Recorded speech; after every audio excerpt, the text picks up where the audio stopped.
I'd say the first thing I like to call out, which is perhaps an obvious one, is just a switch to virtual meetings.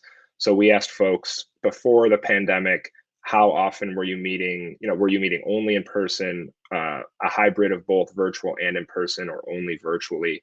Now, the number of folks who meet only in person is down to 28%. And before the pandemic, that was 49%. So a lot more people are going for this hybrid approach, and about 20% of surveyed clients now meet with their advisor only virtually. So that's the first interesting point. And then the second on these asynchronous communication formats, when we're not in the room together, how do I prefer to engage with my advisor? 73% of respondents chose email, which was far and away the most preferred option. So, kind of just back to basics. I feel like email would be most people's first choice in terms of connecting with a client.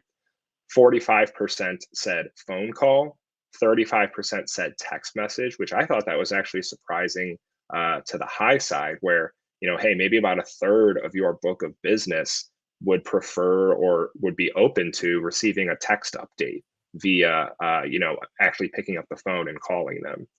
And then Hey, Connor, before you continue moving down that list, what's interesting about text, I have found that in my own coaching business, text is preferred.